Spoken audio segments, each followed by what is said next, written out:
Muy buenas, amables televidentes. En el conversatorio de la Fundación Institucionalidad y Justicia, en el día de hoy cuento con la gratísima presencia del maestro Isaac Dlansky. Muchísimas gracias. Gracias primero por corresponder a la invitación a que participara en esta jornada de derecho administrativo, que lo que procuran es seguir difundiendo, ¿no?, la dimensión de una de las ramas del derecho más linda que se haya creado en la humanidad, y también por haber correspondido a la invitación al conversatorio de la Fundación Institucionalidad y Justicia, profesor. Así que muchísimas gracias. Muchísimas gracias de verdad. Es un gran honor para mí estar aquí por primera vez en República Dominicana, espero no la última, y celebro la organización del evento, celebro además esta iniciativa que ustedes están llevando adelante, claro. Y muy especialmente que por intermedio de estas metodologías podamos todos los abogados del espectro iberoamericano y los que somos aficionados al estudio del derecho público y del quehacer estatal estar interconectados. ¿Cuánto ha evolucionado el derecho administrativo? Sin Porque duda. la cantidad de sus ramas que hay, que yo he llegado a creer que el pleito ya es con la administración. Porque en el área ambiental, en el área eléctrica, el derecho al consumidor, etcétera, compras y contrataciones, función pública, ahí está el derecho administrativo. Ahora, tú fuiste parte de un panel interesante, porque tú manejaste el tema de la tutela judicial, la participación de la ciudadanía como control social, digámoslo así, en todos estos procesos. Las contrataciones públicas, la manejaste muy bien y la manejas con mucha propiedad. El control jurisdiccional de la actividad administrativa también, de los entes reguladores, que tú sabes que muchas veces van más allá de lo que son sus atribuciones. No digo que eso pase en todos los países, pero pasa. ¿De qué fue lo que se trató en el panel? ¿De qué es de lo que se trata todos estos componentes? Oye, que son parte de los componentes de esta rama del derecho. Sí, sin duda, sin duda. Mira, el derecho administrativo es cierto que está en permanente transformación y cambio, porque de alguna manera de lo que trata es de atender o intentar atender intereses públicos en su conjugación con los intereses particulares y sectoriales, ¿no? Y hay algo que vos estás señalando que es muy, muy importante y es una realidad que nos atraviesa a toda América Latina, que es básicamente el rol de los entes reguladores, el rol del Estado, la redefinición del rol y los contenidos y cometidos del Estado como mediador entre sector privado, sociedad civil y ahí, en el medio del sector público, ¿no? Es el gran mediador. Ahora, hay una realidad que va cobrando cada vez más fuerza y que además tiene una problemática muy marcada, que es la que atraviesa los problemas de Global Administrative Law o derecho global, Claro. o la cuestión de esto que se ha llamado ya hace casi 2 décadas el nuevo orden público global y que ahora pareciera ser puesto en crisis a partir del Brexit, o a partir de los fenómenos de economías fuertemente proteccionistas o aparentemente proteccionistas. Ya se comienza a hablar de derecho administrativo transnacional, global. Es increíble. Exactamente. Y ahí es bien interesante porque se produce todo un entrelazamiento muy atractivo en el cual la sociedad civil es un eje de abordaje para el derecho administrativo. Claro. ¿Por qué te digo esto y por qué yo considero importante discutir la fenomenología del derecho administrativo global a la luz de la participación ciudadana? Porque este nuevo Global Governance, esta nueva arena pública, encuentra de alguna manera trastocado al Estado en sus roles tradicionales, ¿no?, de único vicario de intereses públicos, ¿no? Esa noción que nosotros inclusive hemos estudiado en la universidad, en nuestra época, de que el Estado es soberano política y jurídicamente y soberano absoluto. Claramente estos fenómenos de economías mundiales y mundialización de las relaciones comerciales y del derecho o de las inversiones transnacionales ha modificado el rol del Estado y lo ha colocado al Estado en un un rol casi de equivalencia con los verdaderos efectores del poder real, ¿no? Claro, claro, claro. Y entonces este nuevo orden público global encuentra una relación jurídica, una producción, una nueva forma de producir derecho en la cual interviene, por un lado, el Estado, pero por el otro lado, el inversor. E interviene a través de una reformulación o reapropiación conceptual de los tradicionales cánones del derecho administrativo, porque hoy todas estas relaciones en las cuales los tratados bilaterales o multilaterales de protección de inversiones extranjeras o de desarrollo económico encuentran a estos dos grandes actores, pero encuentra marginada a la sociedad civil. Y acá se opera algo muy interesante como fenomenología, y es que este nuevo fenómeno de global governance, en el cual los intereses públicos y los intereses de inversión están fuertemente estructurados sobre sector privado y efector estatal, marginan de la decisión, marginan de la decisión al ciudadano y a la sociedad civil, y de alguna manera están trastocando los cánones tradicionales de la representatividad. La democracia representativa, tal como la conocimos, hoy no cumple la función. Claro que no. Eso quizá en el Estado liberal pudo haber sido así. Exactamente, hoy ya no. Son otros la naturaleza de los Estados hoy en día. Hoy ya no. Y entonces ahí, el empezar a discutir los mecanismos de participación ciudadana tiene profundo interés. Esto podría llevar a pensar, ¿hay una participación ciudadana en el global governance? Es una pregunta abierta. Podría decirse que no, porque precisamente ¿cómo actúa el global governance o el nuevo derecho administrativo global? Actúa bajo formas de soft law. Absolutely. Y los críticos dicen bajo una nueva lex mercatoria, ¿no? En la cual, en la modulación de estas relaciones, claramente la sociedad civil o el electorado, los procesos electorales o los organismos de control están afuera. No participan. Entonces, sin embargo, les son vinculantes. Absolutamente, absolutamente. Entonces, en todo este nuevo entramado, que es bien interesante y que además no solo es interesante, es decir, hoy la inversión extranjera, es decir, si un país quiere recibir inversión extranjera, tiene que adaptar sus marcos regulatorios a estos nuevos cánones. Y allí la problemática que vos bien señalás del alcance de las potestades de regulación en concreto de los marcos de los entes reguladores o cómo se extralimitan. En el marco, por ejemplo, de los acuerdos bilaterales de inversión, el DERECAFTA en el caso de nosotros, que es el acuerdo de libre comercio con los Estados Unidos y Centroamérica. Yo recuerdo que cuando estábamos negociando el bendito acuerdo, una de las obligaciones que nosotros asumimos fue aprobar la ley de compras y contrataciones sobre la base de una serie de principios. Exacto, homologados y estandarizados. Exactamente. O sea, fíjate el impacto que tiene eso que tú estás planteando. Exacto. Ahora, es cierto, y qué bueno que tú lo planteé con esa destreza, honestamente no te lo digo, porque Finjus, aparte de ser think tank, es sociedad civil. Exacto.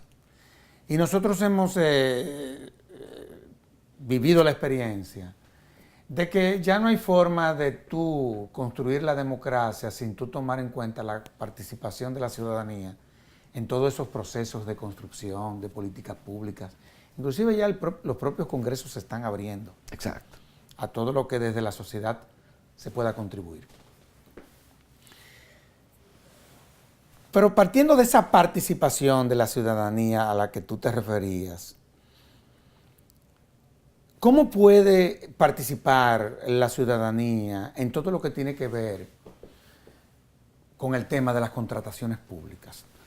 Te lo digo. Tú viste lo que pasó en la Unión Europea, los escándalos que inclusive llevó a que hubiese una reforma. Sí. Tú has visto lo que pasó con Odebrecht. Sí, claro. Cómo se hicieron esas contrataciones.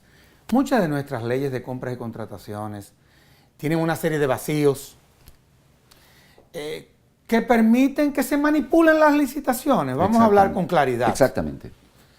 ¿Cómo nosotros poder participar de una manera activa que podamos incidir en todos esos procesos? Bueno, el rol del control ciudadano, a mi modo de ver, es esencial. Evidentemente. ¿Por qué? Yo encuentro dos grandes ejes. Por un lado, la necesidad de coadyuvar con las contralorías gubernamentales. ¿Por qué? Porque están sobreacumuladas de trabajo. Porque muchas veces suelen estar permeadas por los propios intereses en juego. Definitivamente que sí. Pero, por el otro lado, porque hace aún mayor empoderamiento de la sociedad civil. Y entonces, ¿cómo participar? ¿Por qué participar? ¿Y cuál para mí es el gran problema de esto? ¿Cómo participar? Yo creo que la ciudadanía tiene que tener un directo involucramiento, un nivel aceptable de participación. Es decir, reconocer la existencia de un derecho a participar que ya está consagrado por la dogmática de los tratados internacionales de derechos humanos, en las fórmulas de aquellos tratados de derechos políticos, en el cual se consigna el derecho de la ciudadanía a participar. Que nuestros países tienen rango constitucional. Inclusive. Exactamente. Y creo, y esto es muy importante lo que señalás, porque esto es transversal a las constituciones iberoamericanas. Definitivamente. Derechos no solo ya de petición, sino derechos de participación y de acceso a la información, de acceso a la función pública como coadyuvante, como efector coadyuvante. Es decir, los ordenamientos en toda nuestra América, e inclusive en la realidad europea, están postulando, reconocen la existencia de un derecho de la gente y para la gente a participar, a tener un nivel aceptable de participación. No digo intervención, eso está para ser todavía discutido, pero sí de participación. Entonces, el cómo sería mediante el fortalecimiento de los canales de transparencia o de publicidad, Claro. el acceso a la información y la posibilidad de que la ciudadanía pueda tomar intervención en la formulación, sea de las políticas de compra, el diseño de los planes de compra o de los programas de inversión, y también un nivel aceptable de acceso a la información durante la ejecución para contribuir con las aportaciones y que estas aportaciones puedan tener un nivel de vinculatoriedad, es decir, que de alguna manera obliguen. Y acá el problema. Vos me podrás decir, Isaac, ¿por qué si tenemos un claro consenso de que en nuestros ordenamientos jurídicos iberoamericanos tenemos reconocido el derecho de participar y la participación está erigida incluso a la jerarquía de principio, esto escasamente opera? Y yo creo que aquí entran los problemas, digamos, sociológicos o antropológicos, en el sentido de que la sociedad cree que participar rara vez es útil y está profundamente desalentada. Y yo creo que esto es así porque no se logra concientizar respecto de la posibilidad de llevar adelante un nivel aceptable de participación. La participación es hoy una pía intención del constituyente o del legislador. Definitivamente. El ciudadano que participa siente que está perdiendo su tiempo porque siente que aquella aportación que está realizando en bien general de un contrato quedará en el saco vacío del olvido. Porque la participación tiene una muy dudosa o errática vinculatoriedad. El ciudadano aporta una idea, pero luego esta no esté tomada en cuenta.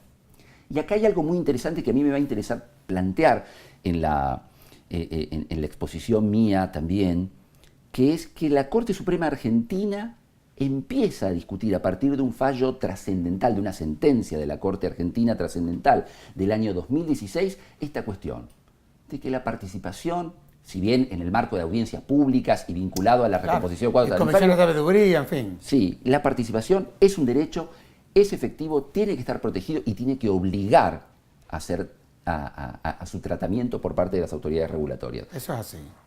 Aquí hay un núcleo bien interesante, porque además la participación, y acá hay otro dato muy interesante, y esto ya lo aportaba un destacadísimo profesor francés, Franck Modernet, la participación, que es una suerte de producto del modelo democrático, deliberativo y participativo, no viene a sustituir o a reemplazar a los cánones de la democracia representativa tradicional, sino que viene a fortalecerla. En momentos en los cuales tenemos un fenómeno muy paradójico. Como en ninguna época de la historia de la humanidad, tenemos tantos países que tengan formas democráticas de gobierno y formas democráticas estabilizadas y estables. Ahora, por el otro lado, hay un profundo descreimiento de la sociedad civil con sus gobernantes. Hay una gran distancia, la participación los acerca. debiera de acercarlos. Y entonces, y acá comparto esta expresión del extinto querido gran maestro francés Franck Modernet, la participación, lejos de sustituir al modelo democrático representativo, viene a fortalecerlo. Definitivamente. A darle nuevas bases de legitimidad. Claro, claro. Aparte de que yo diría que, aunque al final se confluye, son frecuencias diferentes. Exacto. O sea, la sociedad tampoco a través de la participación puede sustituir las instituciones. De ninguna manera. Ese no es el debate. Ese no es el debate. Ahora, ¿cómo tú valoras? Porque tú tienes una visión holística. Sí. Y has escrito muchísimo sobre eso. La evolución, y te lo digo porque años atrás, es verdad que nuestras constituciones, nuestras normas, establecían derechos, pero no diseñaban las herramientas que lo iban a garantizar. Exactamente. Esa era la verdad. Exactamente. ¿Cómo tú has venido observando esa evolución? Porque ciertamente en la reforma constitucional del 2010, por ejemplo, nuestra, que nosotros como fundación tuvimos una participación técnica en todo el proceso, desde el principio hasta con la proclamación de la Constitución. Hicimos programas especializados, hicimos propuestas muy concretas a la Asamblea que fueron acogidas en el marco de esa participación que tú estás planteando. Quisimos blindar a la Constitución diseñando las instituciones. Pero en América Latina se ha vivido ese proceso. Ha sido errático. Ha sido errático, Ha sido ¿verdad? difuso.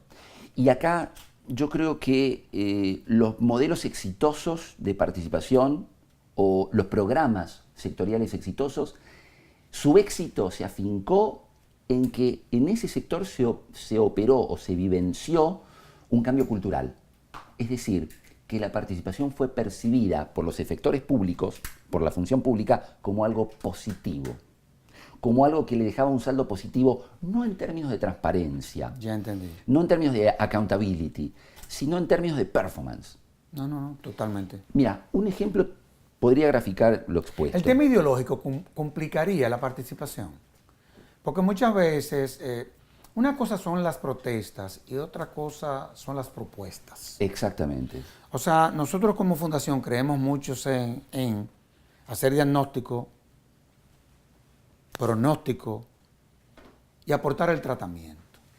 O sea, no identificar el problema, sino cuál sería eventualmente la solución. Exacto, las Y aportaciones. socializar eso. Exactamente. Pero muchas veces uno ve que la gente confunde muchas veces esa participación constructiva ya con participaciones desde el punto de vista ideológico que terminan siendo políticas. Claro. No. Y ahí es que se complica la cosa. Yo me refiero a cuestiones eminentemente técnicas de derecho administrativo. Ok. Estoy totalmente de acuerdo. Si una cosa es la participación como aportación constructiva, otra cosa es la retahíla, la queja, ¿no? Hay un ejemplo que grafica lo expuesto y que está contenido en dos normas argentinas que cada tanto se utilizan. Uno es el sistema de elaboración participada de los pliegos de bases y condiciones, es decir, de las condiciones generales contractuales en base a las cuales se convoca una licitación pública. Y esto es bien importante porque el sistema de elaboración participada nos ha permitido, cuando lo hemos logrado implementar en la función pública argentina, nos ha permitido, primero, acercar al sector privado y a la sociedad civil al Estado. Ustedes han avanzado mucho en eso. Se está trabajando mucho porque se ve cuál es la percepción positiva. Los pliegos de bases y condiciones en las rondas de consultas preliminares terminan muy enriquecidos, entonces ya no quedan más ambigüedades. Y se legitima. Se legitima. Las especificaciones técnicas quedan cerradas, quedan bien especificadas. Luego, se enriquecen las propuestas antes de la presentación de ofertas. Y esto es importante, ¿sabes por qué? Porque se logran mejores servicios y menor precio. Claro. Porque claro. se pone en un pie de competitividad a los reales actores económicos del sistema. Y esto es muy importante. Claro. Optimizar la calidad, optimizar el precio y además, como todos han podido intervenir en la ronda de consultas, se minimiza el riesgo de las impugnaciones ulteriores. Nosotros hicimos, yo fui miembro de una comisión que creó el Ejecutivo no hace mucho, en el marco de hacer una propuesta de reforma a nuestra ley de compras y contrataciones que tiene muchísimas lagunas. Eso no es que hay que modificarlo, hay que transformarlo. Exacto. Para que tú tengas una idea, por ejemplo, las sanciones que establece por el incumplimiento de la legislación son de naturaleza administrativa y no hay ningún tipo de sanción penal ni punitiva, de ningún tipo. Y evidentemente se hace muy permisible.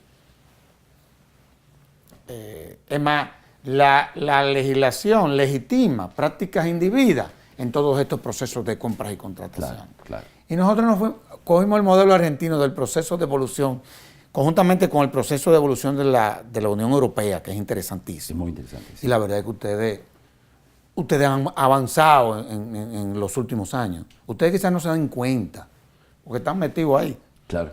Y una vez es el último como que... Sí. Vemos solo los problemas. Ven solo los problemas. Y eso no es malo tampoco.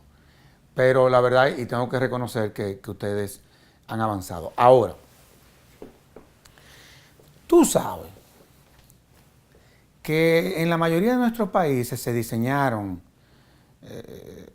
las normas de compras y contrataciones para, yo he llegado a esa conclusión, para financiar el sistema político. Es decir, uno ha visto que mucha gente que hace negocio con el Estado son los que terminan financiando los procesos políticos en nuestros países. Una de las cosas más dolorosas es muy doloroso. que nos pudo haber pasado. ¿Tú crees que comienza frente al escándalo de Odebrecht, por ejemplo, por hablar con mayores niveles de claridad, que ha impactado a la región de una forma descomunal? Sí. Se ha llevado presidentes de encuentro, en todos nuestros países se ha sometido funcionarios. Sí. Una cosa penosa. Sí, muy penosa. Lo que nos pasó.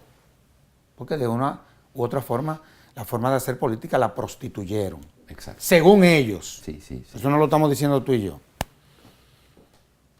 ¿Tú crees que frente a esa situación los países están tratando de ver cómo pueden darle una solución a un problema que le impactó no solamente desde el punto de vista político, sino desde el punto de vista de nosotros como Estado y como nación? Sí, de pérdida de credibilidad del sistema democrático. No, eso ha sido devastador. Sí, yo creo que hay una genuina preocupación, no solo de la sociedad civil, sino de los estados. Yo creo que sí. En ese sentido hay avances muy importantes en materia de control del flujo de fondos. Nosotros hemos tenido un desarrollo realmente muy interesante, tanto de la renovada o relanzada unidad de información financiera o de investigación financiera, que es la encargada de investigar los movimientos dudosos, de las operaciones sospechosas, ¿no? De movimientos de fondos. Claro. Porque las maniobras de lavado de dinero no son solo del narcotráfico, son también de la corrupción estatal. No, es la corrupción. Y hay una genuina preocupación. Y en eso nuestro actual gobierno, que si bien es muy criticado, ha puesto un énfasis muy grande. Pero es evidente el cambio, de transparencia, sí. Pero es evidente el cambio. Sí, bueno, lamentablemente para nosotros como argentinos, la vergüenza que sentimos como argentinos, estamos hoy, ayer y en los próximos días viendo los titulares de los diarios cómo una investigación estatal está desnudando una mega cadena de corrupción. Sí, una estructura de mafia anterior. Es algo dolorosísimo para nosotros. Eso duele. Dolorosísimo. Porque lo que le duele a uno, porque los administrativistas amamos a la administración. Exactamente. O sea, el derecho administrativo lo que procura es preservar la administración, fortalecerla, someterla al orden, sí, cuando comienzan a estar de traviesos. Exacto. Pero lo que me preocupa de todo esto es cómo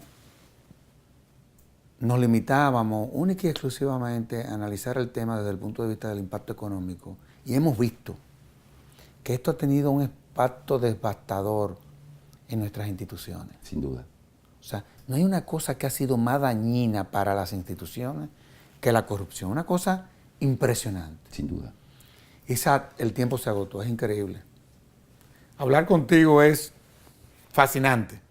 Muchas gracias. De la misma forma. Y yo quiero agradecerte. Tú no te imaginas las contribuciones que tú en 25 minutos le has hecho a nuestro país.